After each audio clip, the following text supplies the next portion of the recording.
drink water and hope the day won't end. Tune into the outside from the inside once again. Listen to the thunder and watch an eagle soar. We call it living inside the great outdoors.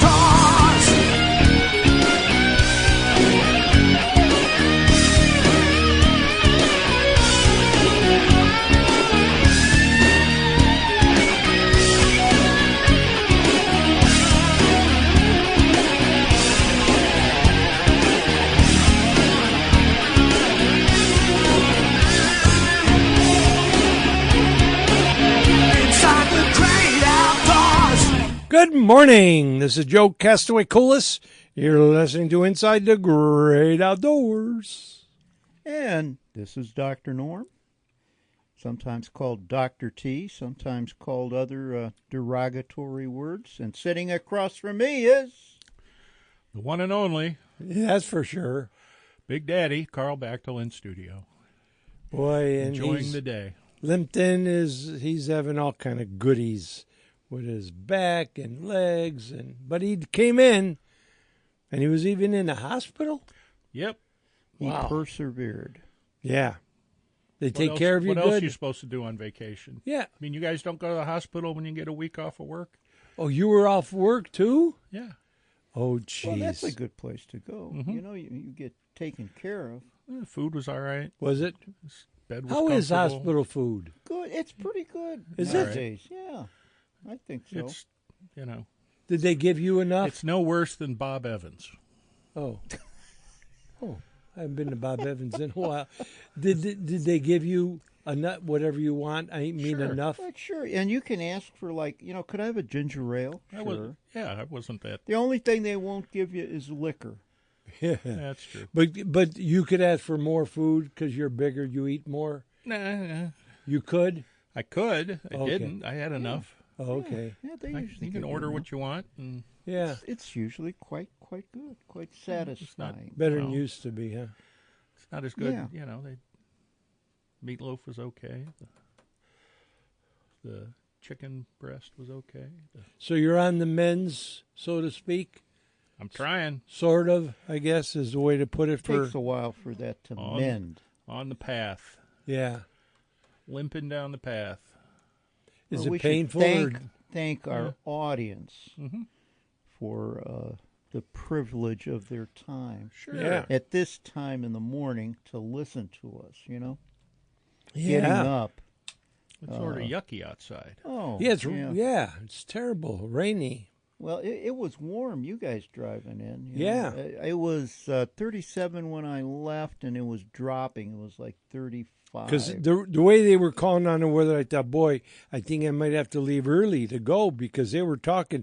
In fact, during the night. It was worse to the west, and it was better to the east, but I think it's climbing this way. Yeah, it actually, you're right, because Chicago bad, and they said 1 to 2 here, and then they changed it 2 to 4.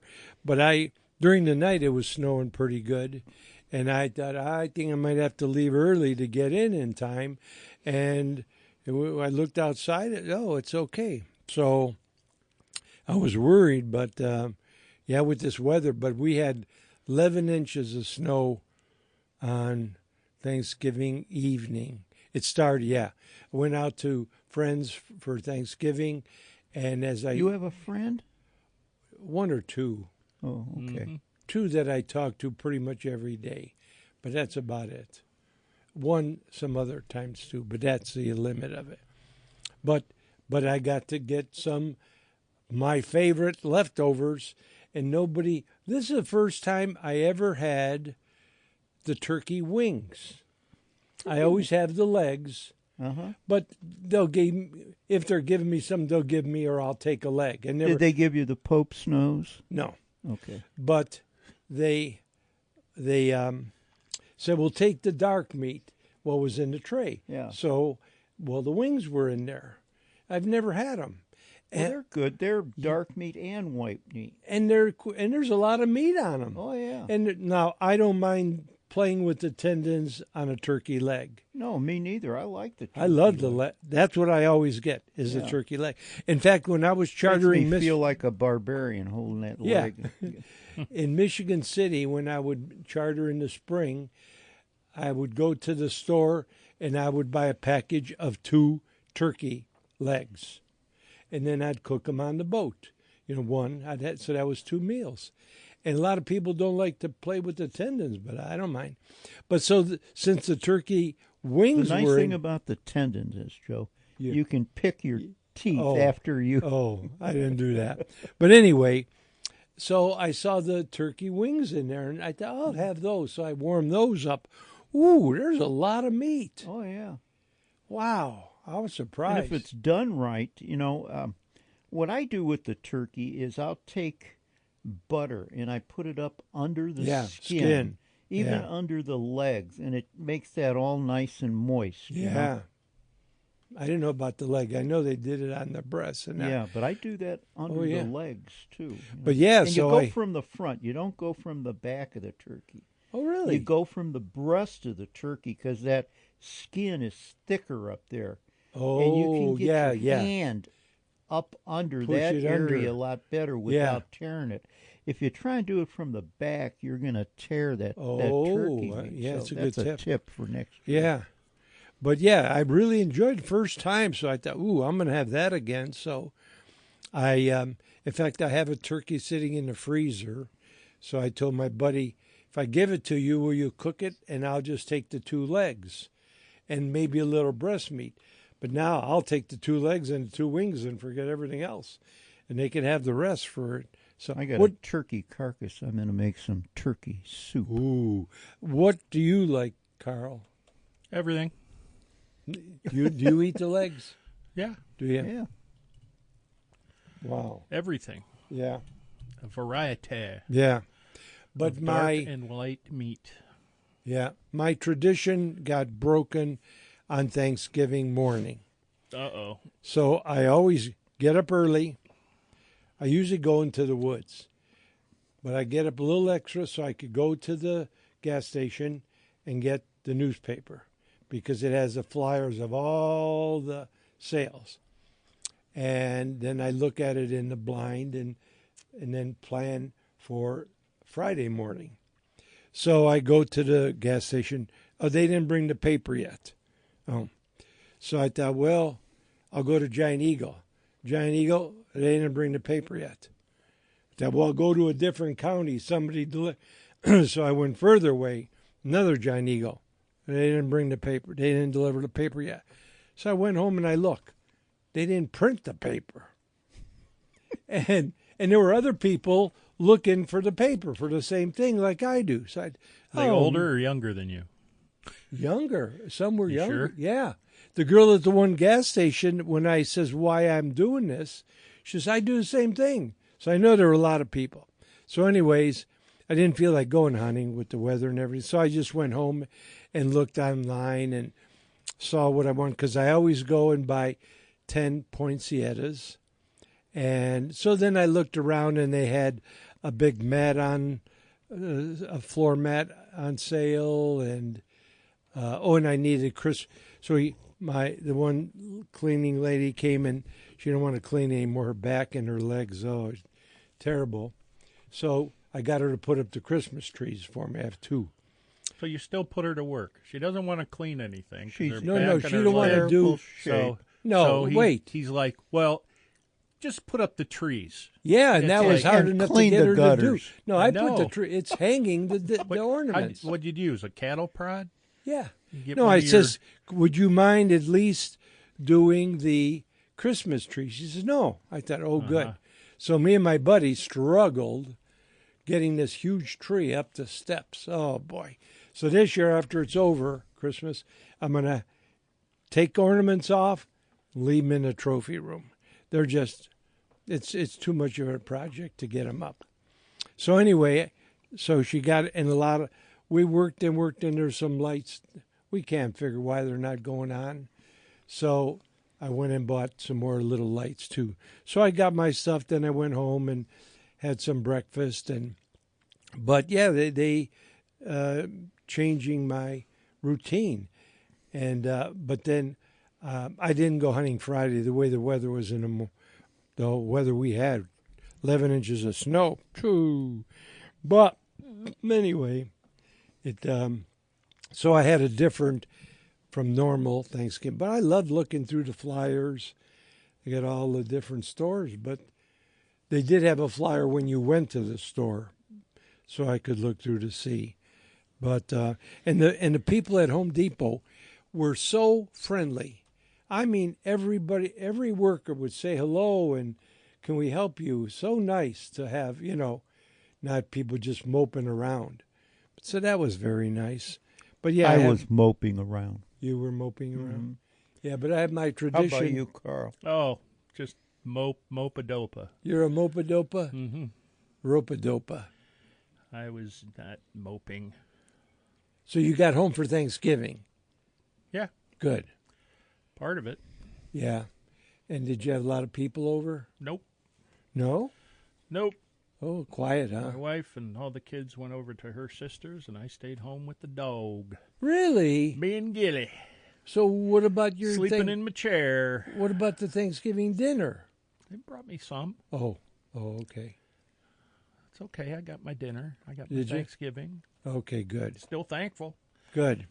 Yeah. That's one of the good things about having a messed up leg wound is you can get out of going to Thanksgiving at your in-laws. Oh. It's a heavy price to pay, but you don't know my in-laws. Anyway, no, it's not that bad. I'm just joking. Yeah. Yeah. Mm-hmm. Wow. Good. Well, let's take a break.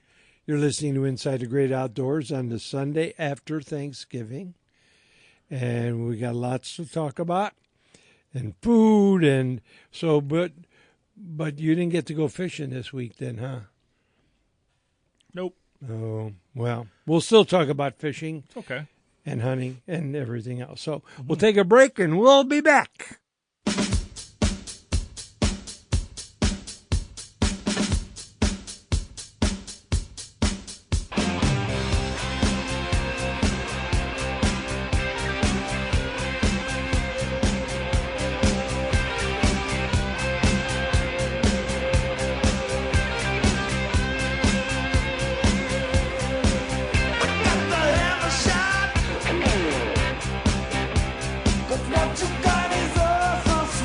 No matter what species of fish you target, Kodiak Scents has great products that will help you catch more fish.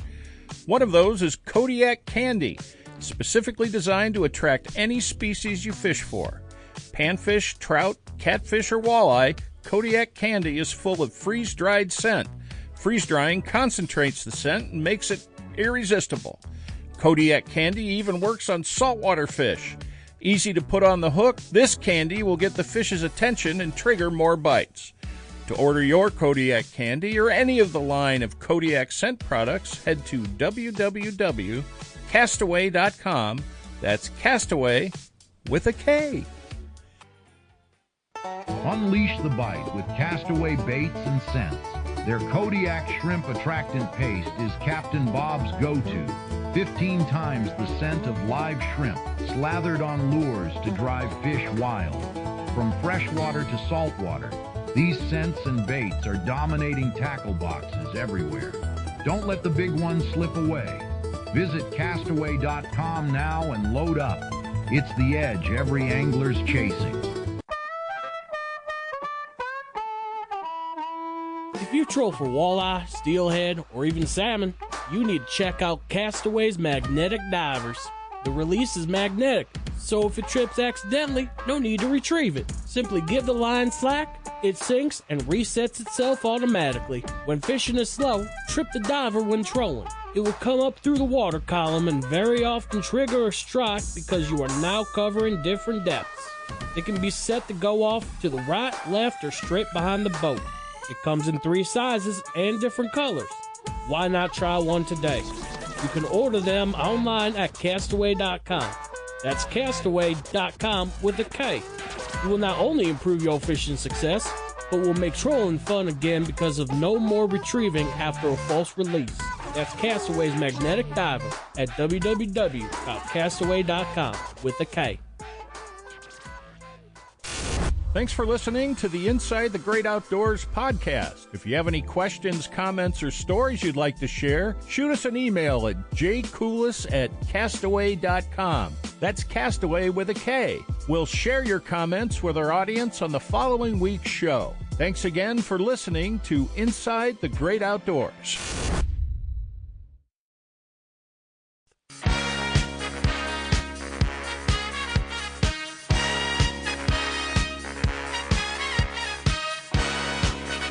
Welcome back. Listening to Inside the Great Outdoors. And the how about that Michigan game yesterday? Woo! I was worried the way it started. I thought, oh no, oh boy, here we go.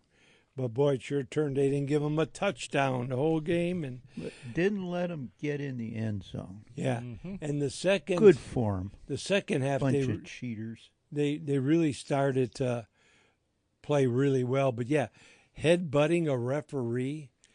Yeah, that wasn't too smart. Why would some? You got to know they're like, you don't go near them, you don't touch them, let alone push them or hit or. He could have been thrown out of the game, but yeah, he should have been, and the team should have been. I think fine, I think the ref thought, well, he didn't really hit me that hard, so. It was the motion. It was the motion well, of it. Exactly. Yes, it was a thing, and I think they were afraid that if they throw them out, then it was, they're going to be another deal, whatever. Yeah. So do it. But I've never seen that happen in a game. Headbutt the ref. I don't care how, but still, you're losing it if you're hitting the referee. Well, college sports has become bad. They're paying the players. Yeah. There's all this betting going on. Everything it's going down the tubes as far as I'm concerned. And that at that point, it really helped Ohio State because it was third and long and whatever. So kick in the ass to Michigan. So that I'm sorry. It was a kick in the butt. But yeah, it really turned the game. But yeah, they really played well. So that was nice to see. And today, well, we'll see. Playing San Francisco, the Browns. But the thing is now, if they lose, okay. But I'll watch and root and everything. But it's not going to be, it used to be, oh man, not anymore because it's so. Of course, now you want them. Well, at least you got the spirit, Joe. You got the Browns hat on. I put the Browns hat on anyway, because you got the don't nose headbutt on. anybody. Yep. What's that, Carl? Don't headbutt anybody. No. Yeah. I've never done that, let alone do it to the referee. Whew. I don't know. Was it the head guy or who did he? No, it's one of the other officials. Other guys, yeah. There are so many now. But it, and then I don't know if there'll be any other games on. I watched Oregon a little bit, and there wasn't much other games. I guess the number 3 team lost. But so Ohio State, that'll be a good game next week, Ohio State and Indiana, for 1 and 2 playing each other. Yeah, Indiana's got a pretty good team this year. I felt that Ohio State was way better. One of the announcers, he definitely wasn't an Ohio State guy. He says Ohio State played the best game of the year and did it when they needed to do it. But they really raved about how well the team played. I mean, that defense, they'd go to run, and especially the second half. First half was a little bit, well, when the first play, they let them have a 20-some yard run. We thought, oh, boy, here it is. It must be an Ohio State, Michigan. You jinx. sure are negative. Me? Yeah. Why? That's all you talk about. The first couple plays. Oh, boy. Yeah, because it was like, here we go but again. it was good to see. Blah, blah, blah. Oh, I didn't give up. I know. I knew they were too good of a team. You watch them all year. Mm-hmm. Their defense. I mean, how many? Well, I know why they won. Why did they win? I put my 2 flags out 3 days early on the porch. There you go. Oh, no, just they didn't give up a lot of touchdowns for the year. You know, so that was when you hold them to a. There have been some really good, first and goal, and they don't let them in. They got a good field goal and stuff. So, anyways, but it was a nice, enjoyable game to watch. They are fun to watch. There were a lot of football games on. There were or there are? There were. And there will be. Yeah. It's bowl season. Yeah, you're right. And last night, the Snake guys were on all night. The Snake guys. The Snake guys. Oh, boy. On Channel 143. There were the guys from Durban, South Africa, and the Australian guys, the Snake Catchers. Oh, I've never seen that. Oh, boy, they're good. Are they? I've never. No, It's like I don't. A snake exterminator. They catch them and they re-release them. They rehome them. Yes. Oh. Very interesting. I don't care for snakes. Or any that's shows. right up my alley. Oh, boy, you could have it. That's one of my go-to mindless, brainless YouTube videos. Yeah. I like to watch are Which is what? the guys in Cambodia digging up cobras. Oh. What do they do with them? They eat them. They eat them over there. These guys re-release them. They call They them. eat them. Yeah. It was really interesting. They They catch said everything and eat it. They catch snakes. Sometimes they'll find a rat's nest and they'll catch all the rats. they eat the rats too. They eat those. Oh, my gosh. Go, boy. You were They eat gonna say- everything. The one guy, he was about our age, Joe, and he was a snake expert, a herpetologist in Durban, and he says 50 years ago in Durban, South Africa, he said it was very rare to find black mambas in the city, but it was not a big city. Yeah. He says now they get snake calls all the time in Durban because it's a big city and they have a lot of rodents in the city. And the mambas come to the city from the surrounding forests to get the rats and the mice. So they're infiltrating the city. They're being urbanized because of the people in the city. Wow. I saw I don't know, would it have been a black or a green mamba in Africa? Anyways, what was surprising to me, we're driving down the road and you see a snake, big snake cross the road. And I said, what was that? He said, it's a mamba. I said, oh, let's go see it. No. They're Why? afraid of them. No. They're so fast. He said, you'd never catch it. He said, they're so fast. So we didn't get to. I did once they killed a spitting cobra. Probably a Mozambique. Yeah, probably Rhodesia at the time, right next door. Well, they're called Mozambique spitting cobras. But they don't know where the border is because they don't. They can't They read can the cross sign. the border. Oh, They don't need passports or anything. Oh, okay. So I'm because I want to see this spitting cobra. I never saw one. Well, you need glasses or a special thing to see. It was It was deceased. dead. Oh, it's dead. It was a drooling cobra. Yes, but it was already dead. So I'm leaning over, and I'm ready to touch it, and the little dog came up behind me and put his wet nose on my back because my shirt came up. Oh my God!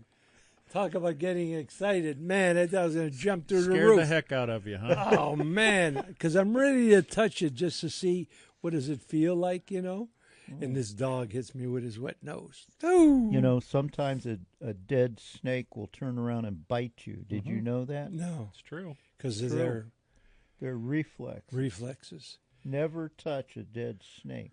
Oh, well, I almost did until the dog got me. Woo, man, I'll never forget that ever. Never touch a dead Oh, snake. Remember yeah. that out there. Yeah, so I have seen a Right. mamba, Just leave and them I have alone. seen a spitting cobra. And I never, I never really saw many snakes in Africa. Depends on what time of the year you're there, too. I'm always there in their winter. Well, yeah, they're not going to be as many. Okay. But, they're still out. And they Yeah. oftentimes breed in the winter, too. Did you know that? No. So for all the trips that I've been there. Southern Hemisphere, it's not winter. Right. So it's yeah. That's why we would go, then. In the winter. Actually, it But would I thought be. that was really neat. It would either be spring or fall. In reality, it was right Mm-hmm. during the changeover. But I thought you didn't that want to was be there. really neat that all those mambas are going to the city Yeah. to eat the rodents because of the population increase. Right, yeah. But there were a bunch of snakes, and they said years ago there were never all these cobras and mambas and all these things in the city. And that's why there's so many snake bites in India, too. So are they going there to move them out? Is that? Yeah, that's why they Okay. have these snake hunters now. Okay. Because the snakes are going to the They city. find all they sorts of stuff. Yeah, and in India they're having a big problem because of the rodents, because of the people in the city, and so many people are getting bitten by snakes. There are thousands and thousands of people that die of snake bite, especially in India. Really? Because they don't get the treatment, Wow. And that's because of the people, the rodents, the You can snakes watch come all to sorts eat of- the rodents, Yeah. Lots of different countries have snake problems, and there's a couple of groups in the Philippines that make videos, and they go out and catch cobras in all these villages and stuff, and I think they rehome them, but Yeah. it was it's interesting to watch and see how they deal with these. I mean, they go right into people's houses and look in their cabinets and dressers, and there's a cobra in there. Oh, great. Really? Oh, yeah. Now in India, And sometimes people get bit, and then they go to the funerals and everything. So in India, Wow. the snakes are sacred. Cobras especially. Okay. They can't kill them. So, Oh. and to have a cobra in a house, that's a They good. gave, That's a good omen. yeah, right. Unless That's you a get good bit, omen. Get up in the middle of the night to go to the bathroom, and yeah, right. And a lot of these that's where snakes, a lot of people get bit, yeah, Wow. right in the bathroom. Really? Mm-hmm. Let's take a break. who's going to suck the venom out? Okay, let's take a break. Enough of this stuff. So, you're listening to Inside the Great Outdoors. Right after Thanksgiving, that's the best part, eating the leftovers. I could eat them forever. So, I got to see, somebody showed that Aldi's has a turkey Thanksgiving meal, little bit of everything. And the people say they're really good. It's kind of like having the leftovers. So does Popeyes. So I'm going to have to go look Somebody and see. said the Popeyes turkey isn't bad. I'm Really? like, that's okay. Yeah. I like the way my wife cooks it. Oh, yeah, but this would be good to have meals this week. So I might have to go take a look and see. The problem with the site is it's all over the country, so you don't know if yours has. But anyways, we'll take a break and we will be back.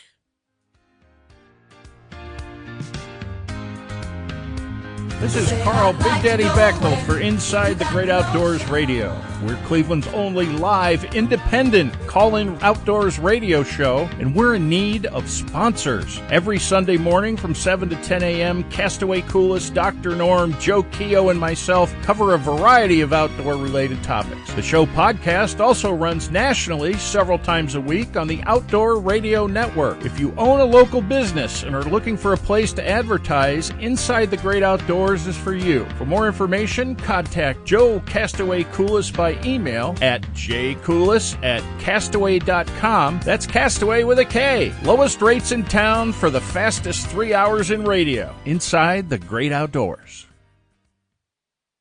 No matter what species of fish you target, Kodiak Scents has great products that will help you catch more fish.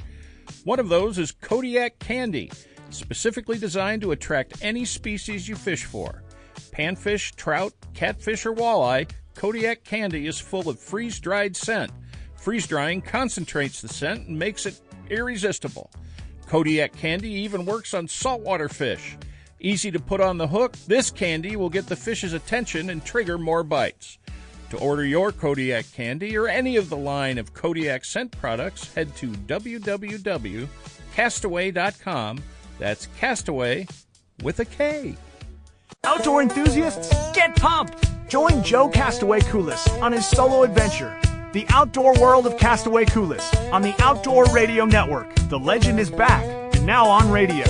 Every Wednesday at 11 a.m., Joe brings you thrilling stories, expert tips, and all things hunting, fishing, and wild exploration. Catch The Outdoor World of Castaway Coulis. Tune in to the Outdoor Radio Network on iHeartRadio. Head to iHeart.com or grab the iHeartRadio app to start your adventure today.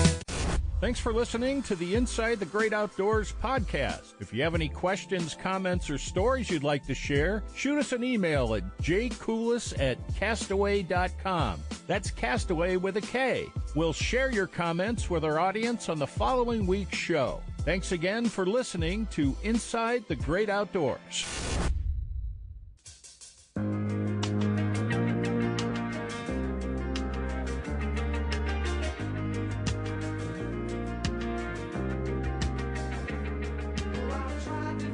Welcome back. Tomorrow's a big day, boy. I remember through the years, the beginning of gun season in Ohio. I remember a few that it would snow Sunday evening, a lot of times, and we'd have it for I remember one time it was a really big snow. Yeah. I'd always go down to New Philly. I had a buddy down there. Oh, yeah? And we'd always go hunting. And that one time, it snowed so hard. I had a Chevy van, and the snow was blowing so hard, it was blowing through the doors of the Chevy van. Oh, jeez. Oh, man, was it Did you do cold. much deer hunting? Yeah. Did you? Yeah, we did. Yeah. Good. And yeah. I'd take them to you to get them processed. Oh, really? Actually. Really, yeah. Why? I don't remember that. Well, yeah, I didn't know you that Yeah. well back then, Yeah. you know. He never came out. You always dealt with somebody who worked there or his mom. Yeah, Yeah, I didn't- never saw Joe was him. hiding in the back. Counting his money. That's right. No, I didn't. I did not want to wait on a customer when they came to pick up something. You came out once because I had one pretty big deer, big-bodied. Yeah. It was an 8-point. I shot down. Where did I shoot that? I shot it in Amsterdam, as a matter of fact. Okay. And you came out to look at it. Oh, yeah. It wasn't that big of a rack or anything, but it was a big-bodied 8-point deer. You know? Yeah. Huh. I shot it, and it slid all the way down right to the edge of a high wall. And I thought, Whoa. how are we going to get this thing up? Didn't slide over that high wall. Oh, my gosh. And I don't know how I had I guess it was one of those epinephrine rushes. Yeah. And I got down there and I pulled it up about, 40 yards, and I couldn't pull Threw it up. on your back. And I pulled it up that far, and I couldn't pull it any farther. Then my buddy and me, we pulled it up, and he goes, "How'd you get it up this far?" But it was one of those epinephrine things, like the mother adrenaline. picking up the car, Yeah, yeah. That's right. Wow. No, when somebody would come, especially the fish, and they'd come and I'd go, I didn't want to. You'd go hide in the freeze dryer. I did. And then I'd go ask them, did they like it? Yeah, they loved it. Well, I was always man. nervous. Then he'd go I out wish and I say, would have worked "Hi, at I'm your Joe shop. I Coulis." would have let you have it. Oh, I was always I would have had you walking on pins and needles, man. I would have been, man. They said that the eyes were looking two different directions. The eyes were crossed. That's right. Oh, I was so afraid. But Looked they like were it came really out of a good. nuclear deer, accident, yeah. Deer's They- got eyes looking Yeah. sideways. One person, did not like the color I did on a bluegill. Never forget that, because I only remember one. And they wanted it, so I had to redo it. And then they were, so they didn't give me a picture to follow. But yeah, when they would come for the fish, I didn't want to deal with the people. They always liked it, but I was nervous that what if I they don't remember that carp I brought in that he didn't do a really good job on. But I love painting the fish. Oh, it was so much fun. The Mount Sheephead. And Yeah, because it started with nothing, just a brown canvas, and you had to put. And then when I learned more how it's layers, and I could use powders and all the different things that it made it really look good. Well, I had this one guy from the East Coast come, and we were doing. That's when I made like 50 training DVDs. So I'd film it, but I'm learning too. And that really, really made a huge difference on the fish. But I just loved to do it because it was creative. I think that's probably why, and it really looked like something. It's probably like an artist making a painting, same difference. But yeah, Leonardo da Coulis. Yeah, right. Yeah. Castaway Da Vinci. Yeah. Well, and I also was busy, so I didn't want to, because everybody wants to talk to explain their hunt and on and on. And you didn't care. You didn't care about their hunt. No, I got work to do. No, I got work to do. Get out of here. No, take your mount. I would listen. Give me the That's deposit. right. No, if it was a big deer, I would listen to them talk. No, you got to be polite. He listened to him talk, saying 20, 40, Oh, you 60, guys. 80, 100, No. 20, 40, No, 60. no. Did you say something? No. 80, 100. Yeah, baby. Oh, you guys. Jeez. I told you. You said you were going to wear your armor. You wanted to be lamb-based. I didn't want to be. I Like would a know. turkey. Ching. I have no choice. Be lambasted. Lamb-basted like a turkey. Basted, basted, whichever. The bastard. Oh, God. No, 50 years of doing that, though. That's a long time. Ran out of places to hide. Ooh, boy. That's why I kept making the shop bigger and bigger and bigger. Give me another corner to hide in. Oh. I'll be in the back. We got 2 sheds, too. You're right, I did. I know. Yeah. How did you know that? I've been there. I've You been there, remember too. that? Yeah. Been there many times. Yeah, there were 2 sheds in the back besides the building. I kept putting on I even additions. invested in your wealth. you know? Yeah. The employees say, it must be October. Joe's adding on again. I remember that big back room, how me and another guy put the roof on. At least 2 by 10s, probably 2 by 12s. Another guy and me. Me and okay, the 2 of us, and we would get on the roof and we'd have to hoist them up and place them, and then put the plywood down, and that was the only mistake because I wanted as much room as I could get inside, so I didn't put much of a slope. It's not too smart. Now with snow and everything, but yeah, I did. The only thing I couldn't do was block work, so I'd hire somebody to do the concrete and the block walls. And then I did everything from there. Build a second floor, and I needed space, a lot of space there. But yeah, it was kind of fun. Was your place a deer check-in station? Yeah. Yeah, I did that early. I thought, now this is pretty smart. Let's be a check-in station because then they'll leave it for processing or a mount. And not everybody did. But, so we would check them in when you had to do that. And we'd have the metal bands that we had to put on there. Yeah. I remember years ago when, that was always a fun assignment to get was deer season, to go to the deer check-in station. Well, down south and where there was a ask lot people about their hunting experiences. Oh, yeah. You'd see, it was always neat to see the kids. Sure. Everybody's sitting around drinking coffee, and the kids have their little hot chocolate. But just like their uncle standing there with his foot on the bumper, the kid standing there with his little leg up and talking and nodding his head as these old codgers telling stories. Yeah. Oh, that was a big thing. Yeah. And then when they stopped the check-ins, I remember that people were upset.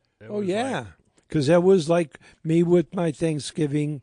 The local stores made a lot of money off that. Yeah. Sure. Selling sandwiches and drinks and the little restaurants. It was a big deal. And even if you didn't shoot a deer, to go there and watch and to see the nice deer that came in. And when they cut that out, that took that all away. Yeah. Yeah, traditions. Boy. Oh, well. But, yeah, that was a big deal. Tradition. Yeah. I like that movie. Yeah, I like those songs. What? You were right up there. If I were a rich man. I was thinking about you, Joe. Oh, good, I hope. Oh, I was shaking my head. Oh. It's like, this sounds exactly like Joe. Oh, jeez. There was a YouTube video on Yeah. about moose hunting in British Columbia Okay. in the 1940s. Ooh. And it was some guy, he had old movies Yeah. of going up there with him and his brother and Yeah. guide and just three of them camping on an island out. Yeah, in the I middle did that. Yeah. Camp on an island. His name was Herm Hobie. Okay. And I was thinking about you because, you know, how you took your movies and then would go places and narrate over. That's what basically this video was. Oh, really? And, yeah, it was really cool. But he had color movies of all his trips, and he talked about how they drove up there on gravel roads all the way back. Yeah. And then they had to take a little, it sort of looked like a sport canoe with a little outboard motor on it.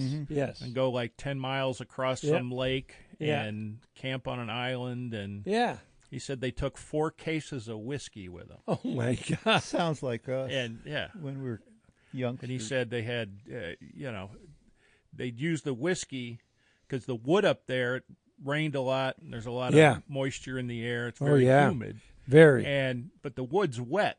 So what they would do, he'd take a glass of whiskey and throw it on the fire, and the thing would go whoosh.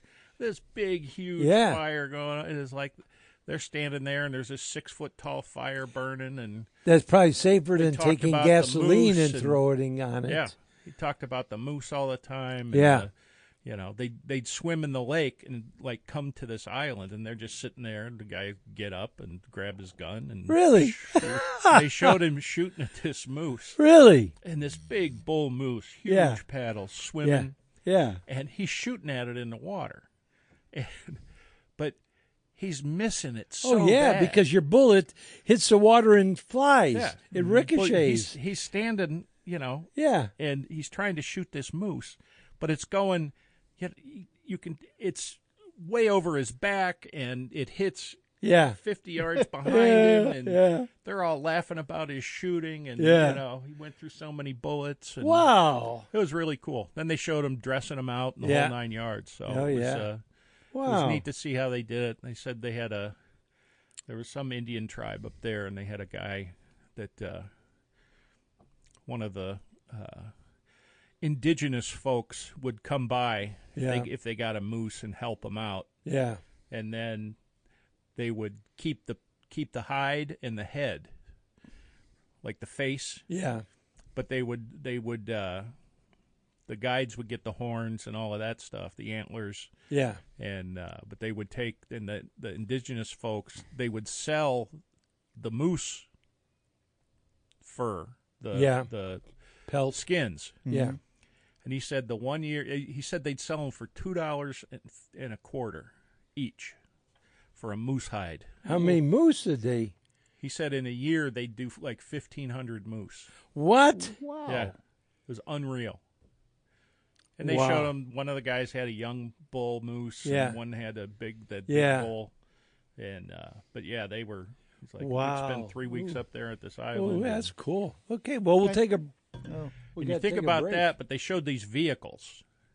He got this 1940-something old Army surplus thing, and he built a custom refrigerator in the back. Oh, wow. This insulation lined thing with galvanized How'd you find aluminum that? on it, and filled it with dry ice and drove it up there. Wow. And that's how they kept the stuff cold, was in the back of this. And they showed the vehicle. It was really cool. Oh, yeah. Oh, that sounds cool. See if I can find it. Yeah. Oh, that's neat. That would be neat to see. Okay, well, we got to take a break, which we will do, and we'll see you on the other side.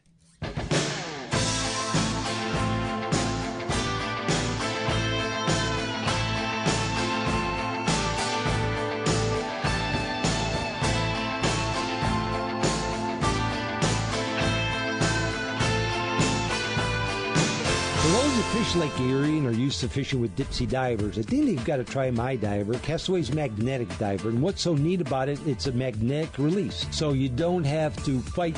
But the problem with the regular dipsies is that they'll trip. You got to bring them in. Or sometimes they won't trip. Or they won't trip. This is a magnetic release, so you let it into the water, and as it has slack, it falls and it sets and then dives. And then when a fish hits it, it trips it, comes to the surface and comes in. But the neat thing about it as well is you can fish with it. You can trip it.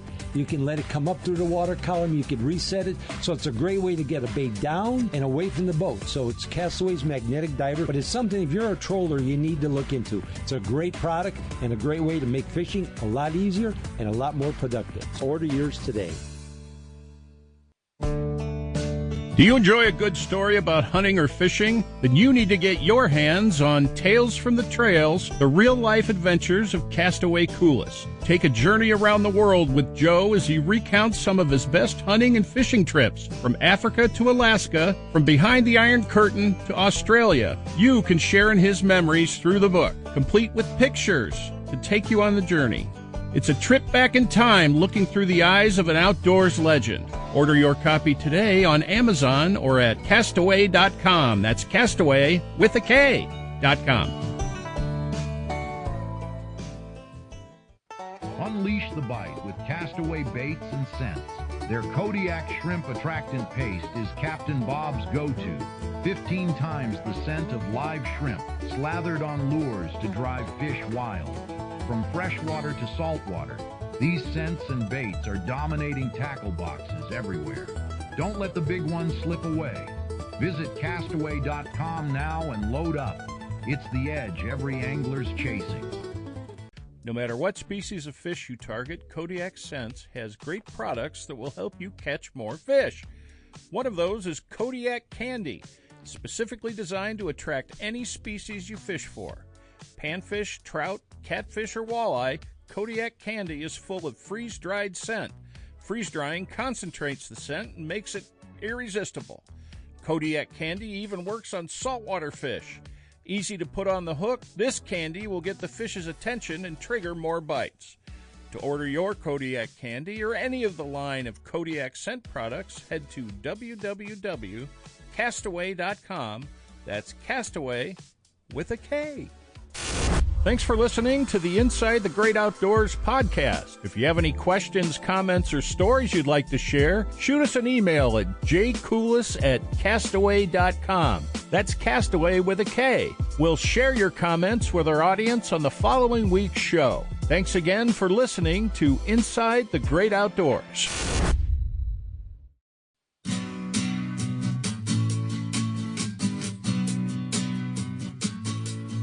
Welcome back. Listening to Inside the Great Outdoors. You were talking about that film video you got to see. Mm-hmm. There was I found it. I'm putting it a link to it on the good the Facebook page. Yeah, there was a gentleman that did that, and his name escapes me. And I was a teenager, maybe 12 or something, and they were doing it at John Adams High School. And so we went, and my uncle and his friend took me to watch, just like, the guy would show his movies and talk and stuff. And so I'll never forget. So we went back to the bakery, and I'm thinking, boy, if I would mount 6 moose heads, I'd be able to go to Alaska to hunt or whatever. I was already planning back then when I wasn't even, I was probably mounting squirrels and pigeons. But yeah, and then eventually I got, I got to do that. The high school let me use their hall for free. I think I did it for 3 years. And I sold tickets, and they came to the auditorium, and I had my 60 millimeter, and I did 2. It was like 2 hours of film. And big 16 millimeter camera projector, and they had a big screen at the school. And I did that, and then I would talk on what was happening and stuff. And boy, I'd love to run into somebody that was there. Video. It's really cool. I think it's so interesting back in those days, because There's no Thinsulate. There's no. Everything's wool and flannel and there's no plastic. There's no. I mean, it's just amazing to me how these guys would go up there and just. I showed one of the guys is dry shaving in the morning because he didn't want to get whiskers and just crazy stuff. Canvas tents, Yep. Everything's heavy. Mm-hmm. Yep, big canvas tent. But all you see when they're doing this moose is the one guy's skinning it out, the other guy's just sharpening knives. Yeah. Mm-hmm. Got to keep it sharp. That's what I did on and the knives elephant. aren't big knives. They're the little skinners. Yeah. 4-6 inches. That's what I did with the elephant. Never let your knives get dull. That's true. Yes. And one thing is out there, never put your knives in the dishwasher. No. No, I when I skinned that life-size elephant, that's what I did. Ladies, never put your knives in the dishwasher. Yeah. Yeah, it I would like when I was I know where somebody, I'm going to get it for that. and her defense is going to be, well, he's not the dishwasher. Put it in him.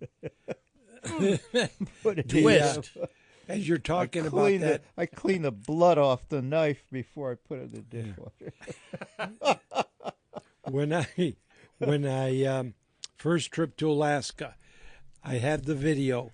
I'm wearing this khaki-colored 3/4 rain jacket coat. That was it. Yep. Yeah. And Waxed. I don't know. This one wasn't. Wasn't waxed? No. Waxed I don't. canvas? I was probably wearing jeans, but I'm not sure. But just wool clothing. But yeah, we didn't have. There was no camo. There was none of this fancy stuff. So I know what it was like to, how you dressed. Mm-hmm. And we made it, You go to Cabela's now and you just cry. This clothing is so nice, Yeah. Yeah, it's you a want to big. get fish slime on it. Yeah. Oh, let's see. We got a phone call. How about that? Finally, we got a call. Wow. Let's go. Good morning, Dale. Oh, He's still on the phone with. oh, he was still on the phone. How do you know that? Because I can tell. Oh, you could There, see. now you can do it. Okay. There you are. Right. Good morning. Good morning. How you doing, Dale?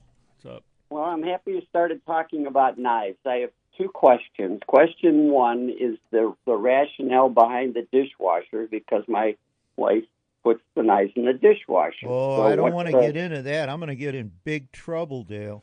Uh-oh. Well, that's okay, but explain It's the not reason okay. why. It's not okay for me, Dale. Well, quite frankly, I don't care. Atta boy. Oh, Dale, you're boy. you're Put it putting in nails your in my coffin here, Dale. Right. right. There. See, payback. Good. Well, one thing, it dulls the blade actually, and it loosens it dulls the blade because of the hot water. And the other thing is it loosens the handle. It loosens the rivets in the handle, especially if you have a nice, say, wooden knife or any kind of handle. It loosens that all. So you should always hand wash your knives. Mm-hmm. And never let the knife get dull, especially good knives. When I'm And working, always dry them well. Yes, dry them well. Especially right where the handle and the blade come Right. together. the biggest trick is because I would sharpen knives for people at the shop, and I would use a belt sander, and when I would put it on it, I go across steady, keeping it level, and you get a little burr shows up. Then you flip it, and you go back, and you get that little bit of a burr, and you go back, and you do that 2 or 3 times. The secret then, and then you use a steel. What you're doing is, when you're sharpening it, you're rolling it over and rolling it back. But the secret when you're using a knife, I would use a steel, I would say every 2 minutes. I'm working on something, and then I would use a steel. Constant. You got to use a steel. What you're doing is trying to straighten it up. It rolls it, and you need to roll it back and fine tune it until it's. But the steel, every couple minutes, I would use a steel. Steel's and if good, you don't let or it get ceramic steel you can use too. Ceramic, Ceramic's good. That's what I use, a ceramic. Mm-hmm. Okay, so what is a steel? A steel is it's extra hard. I would say first they were made out of metal, so they're harder than the blade. It's a pole, and it's a narrow pole, about a foot long. And when you take it, you draw it down, and then on the and you flip it to the other side. So what you're trying to do is get that V of the blade refined, not too much left, not too much right. The more you do it, it keeps it into a tight V and not like a U, if that makes any sense. You've seen butchers use that, or and if you see a butcher, like these Chinese restaurants, they're constantly doing it. Constantly. Don't let it get dull. Then you need to go to the sharpener to do it. Does that? Sometimes they'll use a strap too. You can use a strap to if you really want it fine. Yeah. Well, is the steel then? You're describing something that sounds a little bit like a rat tail file, yes? Pretty much. It looks like a rat tail it's file, a lot finer, but it's smooth. But very fine. It's very fine. It's not real... of course. Yeah. Yeah. It's okay, very so when fine. does this... The only thing the steel does is remove those little burrs, so it's a nice clean edge. Right.